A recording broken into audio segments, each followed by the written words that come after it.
Chapter 21 Between the Earth and the Sky. There was very little light in the passageway, so the travel was slow.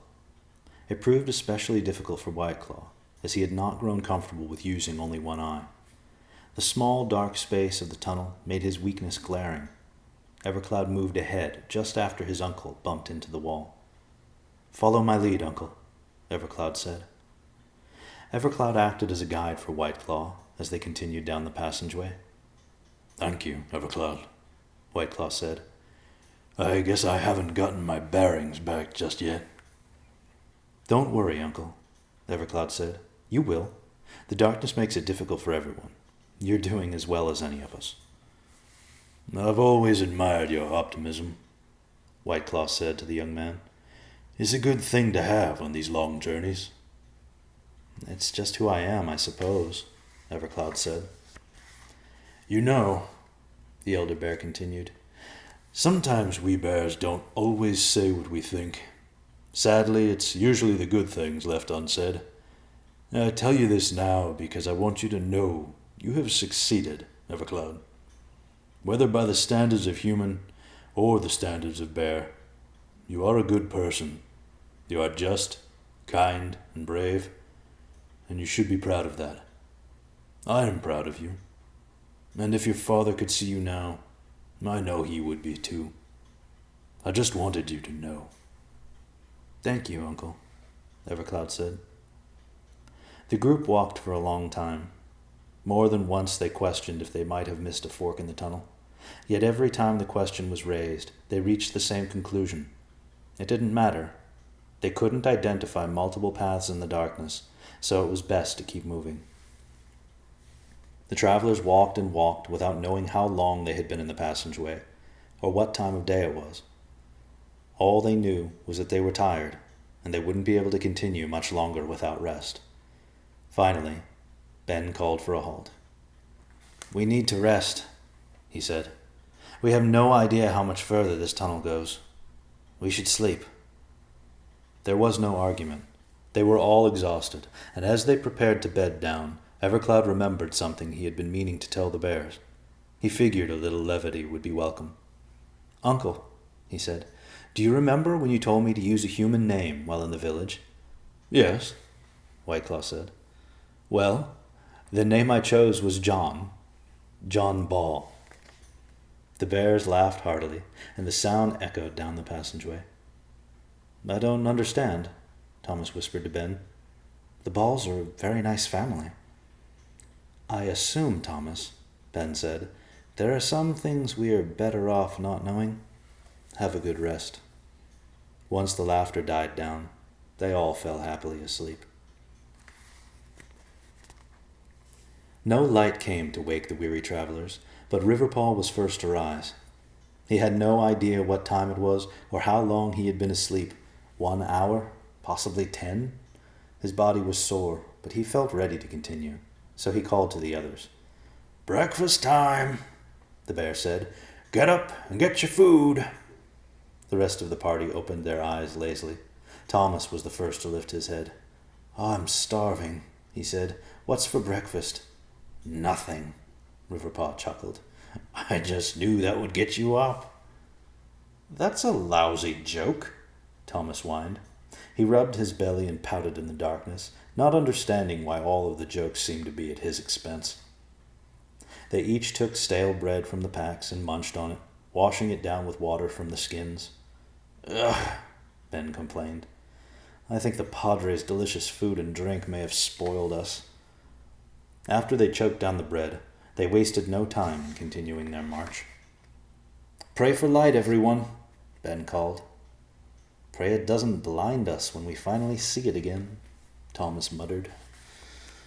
However, the fates seemed to shine on them this day, as it wasn't long before they saw a dull light in the distance. They moved forward more rapidly, eager to see the end of the passageway. "I see 2 torches," Ben said.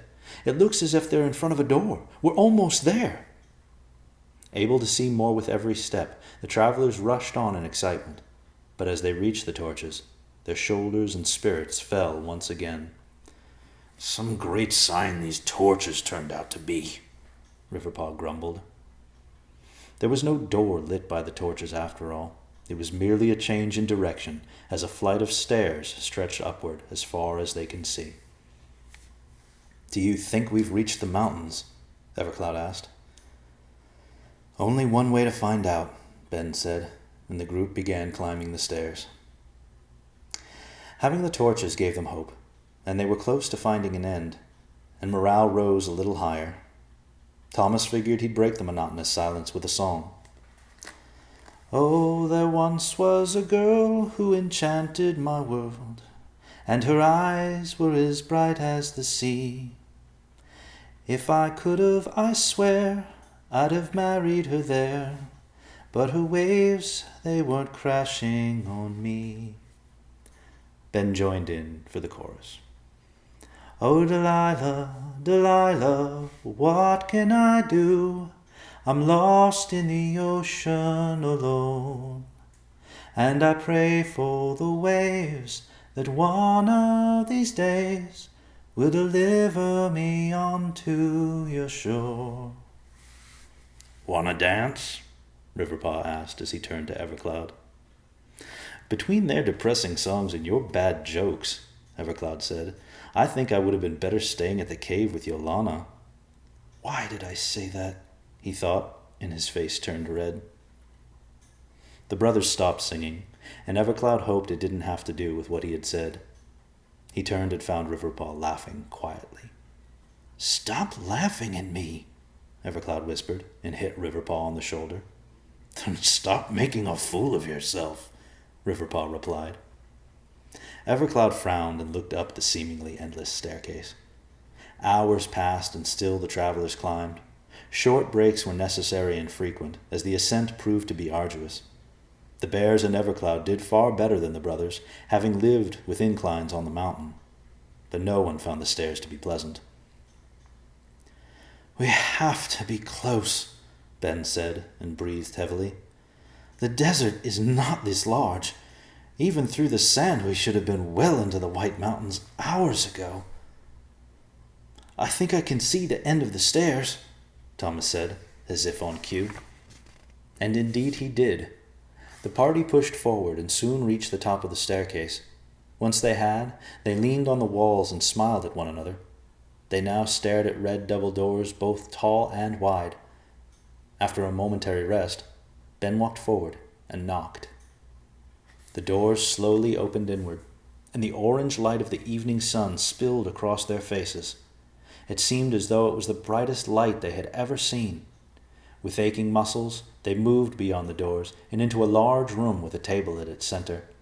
Ornate chairs lined the table, and it seemed an awkward thing to find in this place.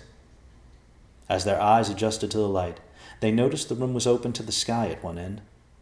They watched as the sun played along the line of the mountain range, glowing in its heavenly perch. The scene was inspiring, and the crisp air filled them with energy. They had climbed a passageway through a mountain, and now stood at an altitude high in the White Mountains. "These mountains must be higher than our home," Riverpaw said, in awe of the beautiful vista.